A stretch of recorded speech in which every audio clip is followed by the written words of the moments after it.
Un buen diseño o rediseño urbano tendrá un efecto positivo en la productividad de los empleados, el bienestar y el crecimiento en los negocios.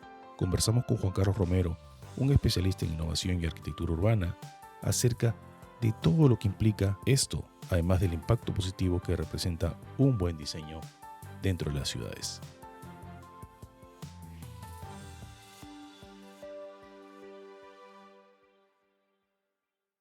Y bueno, como lo mencionaba en la introducción, estoy con Juan Carlos Romero en una conexión Boston-Turín y le doy la bienvenida para abordar este interesante episodio en Podcast and Business. Juan Carlos, ¿cómo estás? Te saludo desde Boston. Hola Juan Carlos, todo muy bien acá en Turín, viendo la primavera que llega. Estamos en la misma temporada también. Juan Carlos, previamente a nuestra conexión estuvimos investigando un poco el tema que estamos viviendo y lo que se está buscando es llegar a tener una Net Zero Carbon Cities, o sea, lo que viene a ser unas ciudades que tengan baja emisión de carbono. Y es obviamente el tema del diseño urbano, de la arquitectura urbana. Tu colega Carlos Ratti lo presentó en el World Economic Forum. Con la información que tú me has proporcionado, yo quería comenzar esta conversación con la siguiente pregunta. En tu opinión, ¿cuáles eran los retos que la innovación y la arquitectura urbana estaban enfrentando antes de la pandemia? Porque la pandemia ha desencadenado muchas cosas que ya después vamos a conversar al respecto. ¿Cuáles son los retos que ya estaban enfrentando o las cosas que se venían? Bueno, esa es una pregunta muy interesante. Yo creo que hay dos problemas principales. O sea, por un lado, la arquitectura y la construcción tienen una especie de rezago frente a las otras industrias. Entonces, si nos ponemos a pensar, por ejemplo, en la manufactura, en la computación o en otros temas que han evolucionado mucho durante los últimos años, no sé si pensamos a los celulares, hoy tenemos en las manos un aparato que puede hacer 1000 cosas que hace 20 o 30 años no nos imaginábamos que podía ser así. La construcción, en cambio, ha tenido un avance muy lento y si vemos muchas de las técnicas de construcción que usamos hoy en día son las mismas que se han usado durante siglos. Entonces, por un lado, estamos un poco tratando de llegar al mismo nivel que otras industrias y por el otro lado hay un problema que seguramente está más conectado a la economía, a todo el tema de acceso a la ciudad, de acceso a los servicios, que es un reflejo del mercado. Y en las ciudades, especialmente en las ciudades más grandes, vemos que hay muchos problemas de inaccesibilidad que se venían presentando desde hace mucho tiempo. No basta pensar a los precios de las rentas en Nueva York, en París, en Londres, en cómo es más difícil para ciertas personas que no tienen un trabajo bien remunerado acceder a estos servicios. Y junto con esto, obviamente, digamos que la falta de igualdad se ve no solamente desde un punto de vista económico, sino también desde un punto de vista ambiental, que está muy conectado a lo que decías tú. Entonces, de pronto personas que viven en sitios donde pueden hacer un offset a las emisiones de carbono o a las emisiones de gases de efecto invernadero, pueden vivir en una situación mejor, ¿no? Si, o sea, no todas las personas tienen acceso al reciclaje, por ejemplo, o a cosas de ese estilo. Entonces, yo creo que son un par de tendencias que venían desde hace varios años y que seguramente están en las agendas de los alcaldes y de los gobiernos de las ciudades en primer nivel. Y de consecuencia, obviamente, para los arquitectos y para todos los diseñadores urbanos como nosotros que estamos ahí detrás tratando de innovar con este tema. Y tú sabes, Juan Carlos, que cuando yo llevé un curso en la Universidad de Harvard que hablaban acerca del tema de las métricas ESG, la parte de la S, la parte social, involucraba también el tener, por ejemplo, los empleados felices de repente trabajando en adecuados, vamos a decir, headquarters, oficinas, para que la producción de ellos sea... el efecto productivo sea mucho mejor. Además de eso, por ejemplo, el menos riesgo de contagio ahora que estamos con el tema de la pandemia, y eso también revolucionó muchas cosas en el el aspecto social de cómo enfrentar en el caso de los empleados o las personas que diario a diario que vamos a hacer nuestro trabajo en las ciudades, sean grandes o pequeñas, cada una tiene una particularidad. Pero partiendo de esta pregunta anterior que me acabas de responder, Juan Carlos, la pandemia aceleró la innovación urbana, ¿verdad? Y cambió la forma de trabajar, o sea, no estamos yendo a las oficinas. ¿Podrías explicarnos un poco acerca de este fenómeno? cómo aceleró la innovación urbana. Tú mencionas que ya tenían algunos planes, tanto el sector privado, el público, los arquitectos como tú, los urbanistas, pero sin embargo la pandemia aceleró. Es decir, tenemos que acelerar todos los procesos de, vamos a decir, de adaptabilidad o mejoras entre los edificios donde se trabaja. Bueno, hay una cosa muy interesante que pasó durante la pandemia, ¿no? En el primer momento en el que empezó la pandemia, todo se cerró y estábamos todos en la casa y de repente nos encontramos en una ciudad en donde no pasaban más cosas, ¿no? Veíamos todo desde nuestras ventanas, veíamos que había mucho menos tráfico, entonces en un primer momento había esta sensación de que la ciudad se había calmado, de que habíamos vuelto un poco a un estado de calma. Y poco tiempo después, yo creo que fue más o menos hacia el verano, especialmente yo creo que eso lo vimos en Europa y en Estados Unidos casi al mismo tiempo, se volvió a abrir un poco todo con el descenso de los contagios del virus. Se volvió a abrir todo, especialmente los restaurantes o algunos servicios que habían estado cerrados hasta entonces, más conectados a los encuentros sociales. Y yo creo que ese fue el momento crítico para las ciudades de ponerse a pensar cómo iban a responder a, a estos temas. Por ejemplo, poder ir a un restaurante a comer y tener un espacio donde se reduzcan los contagios. Eso quiere decir que tiene que ser al aire abierto, probablemente que tenemos que poder respirar fácilmente y estos espacios no existían. Entonces tuvimos que comenzar a darle espacio a estos encuentros sociales que estaban pasando ya antes, pero pues de una manera más segura. Eso quiere decir que, por ejemplo, comenzamos a cambiar espacios de parqueo al exterior por terrazas afuera en los restaurantes. Por otro lado, obviamente había mucho miedo.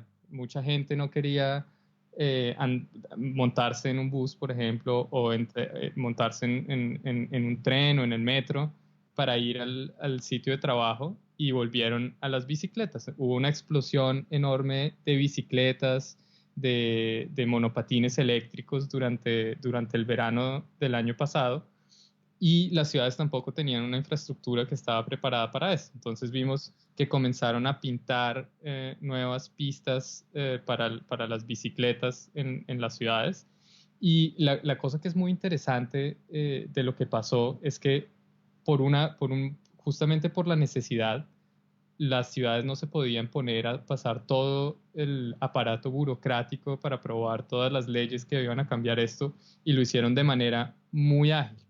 Y lo hicieron de una manera que es muy interesante, que es, en vez de establecer una cosa, lo que se hace usualmente para hacer una nueva política pública es hacer una serie de estudios para entender qué es lo que está pasando, tener una solución y aplicarla, ¿no? O sea, y lo que pasa con esto, que es un problema grande, es que cuando se aplica la solución muchas veces se está aplicando sobre estudios que ya están en el pasado. Entonces la solución en el momento en el que está aplicada ya está desactualizada. No pasa con todo, pero pasa muchas veces. Y lo que vimos durante el año pasado es que las ciudades se pusieron a hacer un tema mucho más experimental, probar qué pasaba si se hacían intervenciones mucho más pequeñas, mucho menos costosas.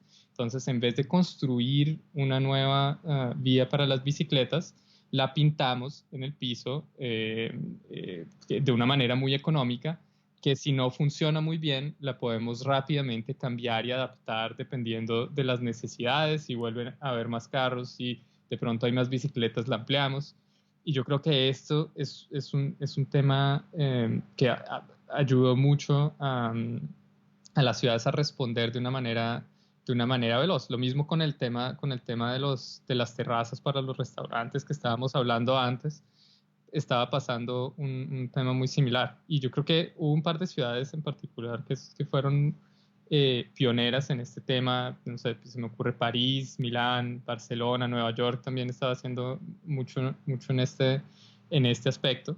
Y lo que puede ser interesante es que si comenzamos a ver políticas sociales que tengan un impacto un poco más fuerte, por ejemplo, con temas de vivienda social, de regulación de precios a las rentas en ciertas áreas, podemos llegar a hacer experimentos muy veloces de construcción de ciudad y volver la ciudad de una cierta manera mucho más sostenible. Como decías tú, no solo económicamente, sino también socialmente y ambientalmente. Amigable. Y lo que mencionas es cierto, yo lo he podido vivir acá y lo he podido ver que se aceleró algo que mencionas en unos artículos que tú enviaste, es el tema de las bicicletas y el tema de la peatonalización, que es mucho más peatones. Y es más, se colocaron acá unos bloques medianamente grandes de concreto que bordeaban y formaban como una terraza para las afueras. Fueron pintados por murales, ¿verdad? Para que sea mucho más amigable a la vista. Y eso, pues, como tú bien mencionas, acelera rápidamente las nuevas formas de caminar y de poder acceder a las cosas que diariamente queremos. Ese es un excelente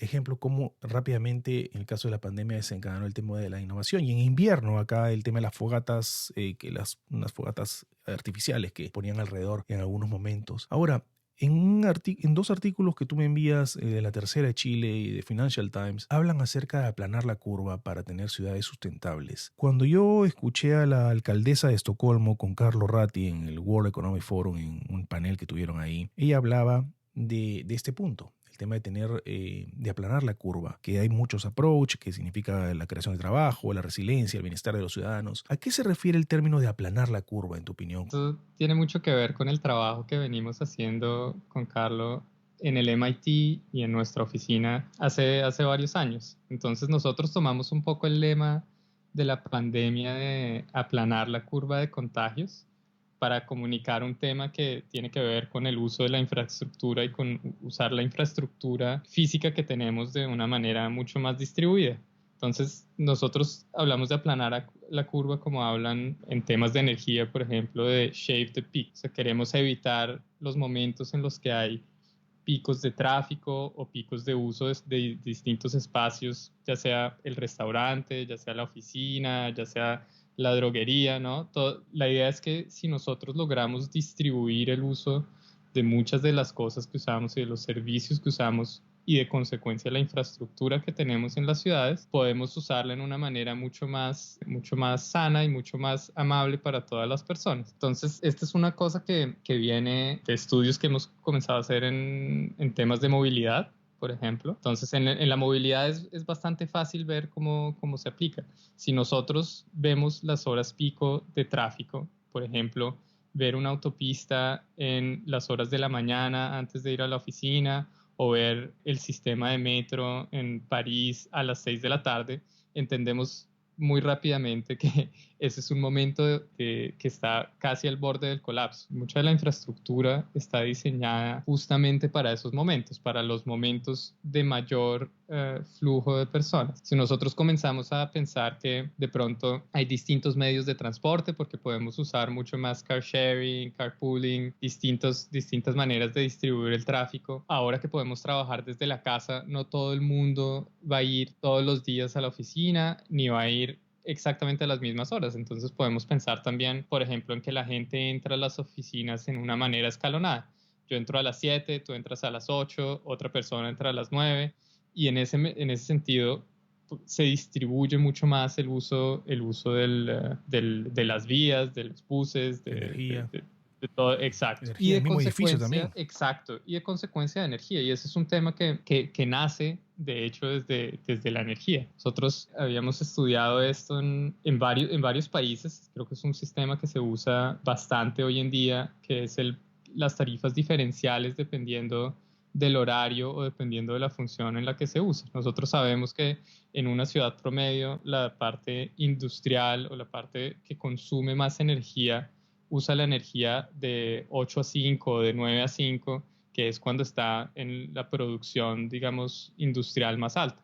Y eso quiere decir que hay un pico de uso durante el día y después durante la noche es más bajo. Si nosotros hacemos que las personas en sus casas puedan usar las cosas que consumen más, por ejemplo, todo lo que tiene que ver con los sistemas de calefacción, las lavadoras, los hornos, todo esto, el aire acondicionado, exactamente, en los horarios después de las 5, por ejemplo, o los fines de semana, nosotros logramos distribuir la energía en una manera mucho más equitativa. Y esto tiene que ver también mucho con el hecho que hoy en día tenemos más fuentes de energía renovables. Exacto. Entonces, si nosotros nos ponemos a pensar en que tenemos la energía del sol o la energía del viento que viene en picos, Si la usamos toda en picos, de pronto en el momento en el que hay menos sol, en el que hay menos viento, tenemos menos energía. Obviamente la tecnología va hacia la acumulación de energía de una manera mucho más eficiente y todo, pero pues tiene que ver con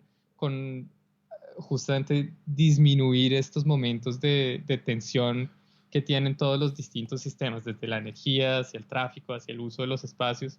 Y al final, digamos que es un tema de bienestar para las personas, que Exacto. puedan estar de una manera mucho más tranquila en los espacios. O sea, yo, desde un punto de vista personal, obviamente, si el bus en el que me monto por la mañana para ir a la oficina no está llenísimo, soy mucho más contento, y si llego a la oficina y están mis amigos, obviamente no quiero que la oficina esté solo, quiero ver a la gente, pero pues de pronto encontrar también un lugar en donde me pueda sentar, pues todo, digamos que todo mejora. Exacto, y todo está conectado y relacionado, porque lo que tú mencionas va a tener un efecto en tu productividad, el resultado del trabajo va a ser mejor, va a haber menos contaminación ambiental, por lo tanto menos emisiones de carbono, ya sea digital o la que se percibe por la contaminación de los autos o el transporte, etcétera. Juan Carlos, una de las cosas que a mí me llamó la atención cuando escuché a la alcaldesa de Estocolmo, yo viví en Estocolmo muchos años atrás, y ella mencionaba que en lugar de construir, tenemos que reutilizar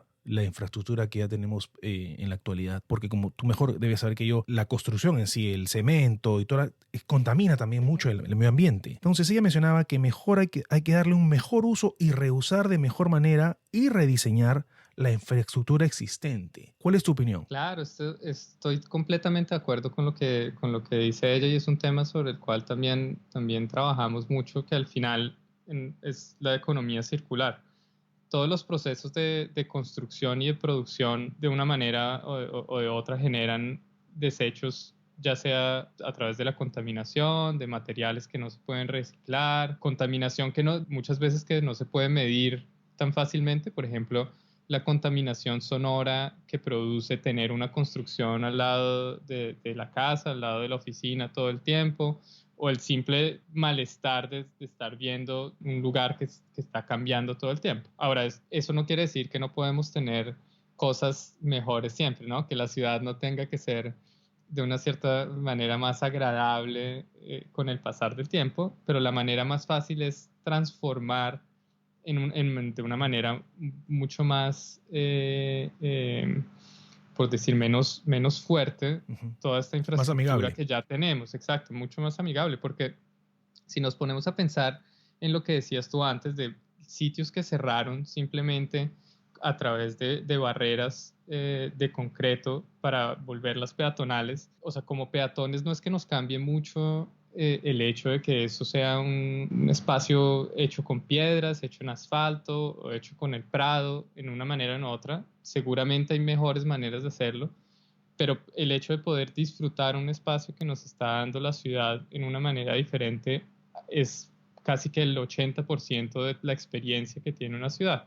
Para darte un ejemplo, fuera de mi casa durante el año pasado, yo vivo en la plaza central de Turín. Entonces hay mucho tráfico, pero sobre todo hay muchos eventos durante la noche por los restaurantes, los bares, hay muchas tiendas que hay en esta zona. Y el año pasado, como había menos tráfico, comenzaron a cerrar la calle que hay justo enfrente de mi casa, y la llenaban de mesas y sillas durante el viernes y el sábado. Desde el viernes al mediodía estaba cerrada y estaba dedicada a ser para los restaurantes. Y eso era un cambio increíble, porque pasas de tener un espacio en donde el miedo es que pasan los carros muy rápidamente y de pronto pues estás un poco más alerta por eso, Ujú. a un espacio en el que puedes caminar tranquilo, la gente está charlando.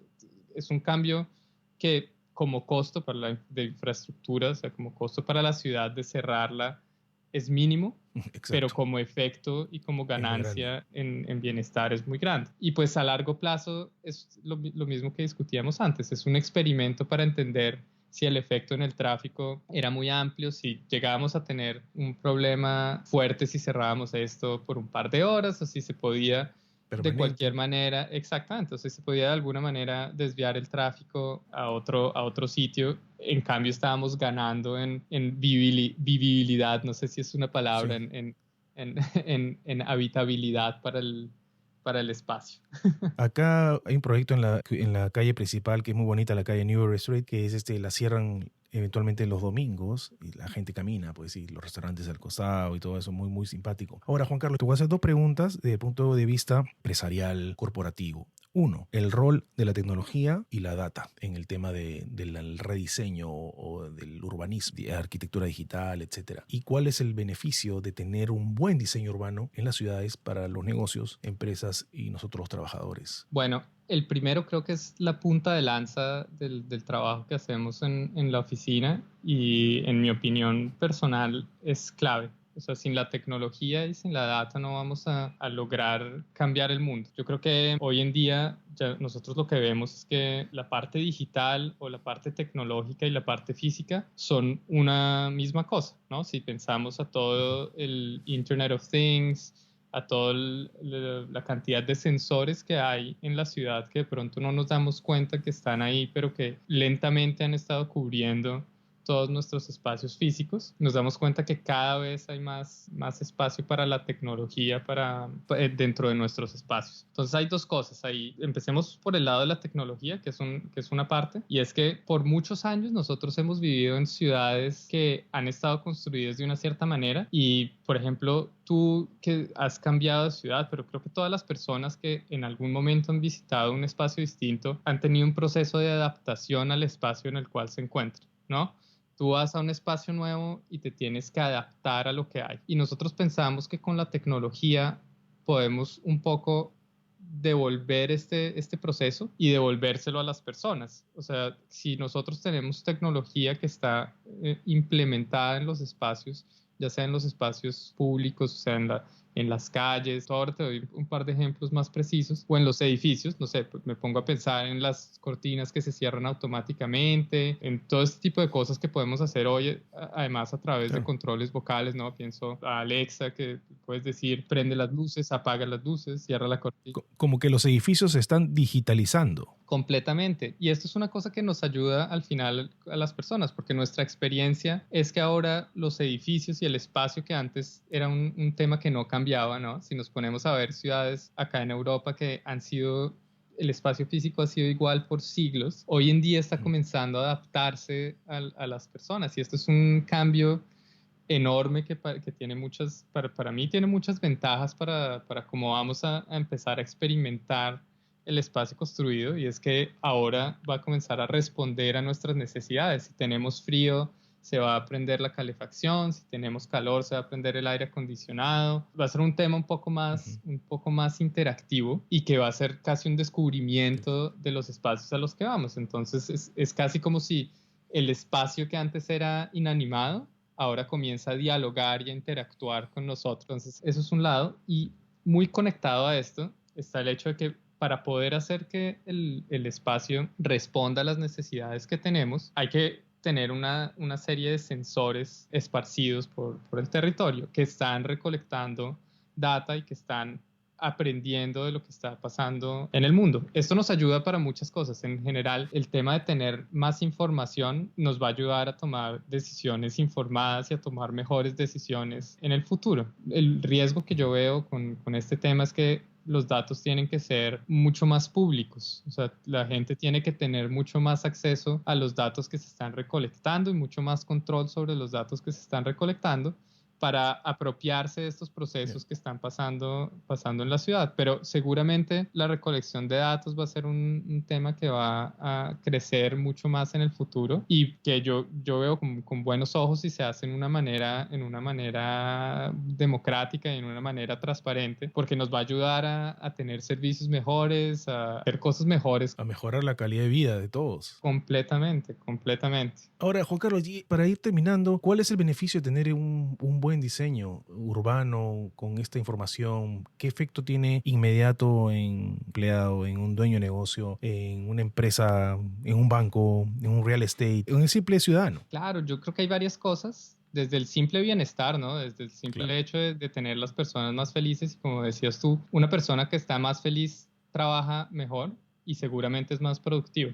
Y vemos que eso está pasando en muchos sitios donde están disminuyendo la cantidad de horas laborales porque la productividad ha incrementado muchísimo al dar espacios para las personas. Y pues en general podemos lograr hacer que haya muchos más servicios a menor escala, ¿no? Porque nos podemos poner a pensar en efectos como la agricultura urbana, ¿no? Exacto. De pronto nosotros podemos ir, tenemos la oficina 15 minutos caminando desde la casa y en el camino podemos pasar a comprar las frutas y las verduras en un lugar que fue cultivado en la terraza de ese mismo edificio. Correcto. Entonces yo creo que podemos lograr, la cosa interesante que viene con esto es un poco optimizar el espacio, ¿no? O sea, hacer que los espacios comiencen a tener muchos más servicios para las personas que efectivamente viven ahí. Obviamente no vamos a hacer que las personas dejen de moverse de una parte a otra, porque creo que es casi como una necesidad humana el moverse de un sitio a otro. No creo que la gente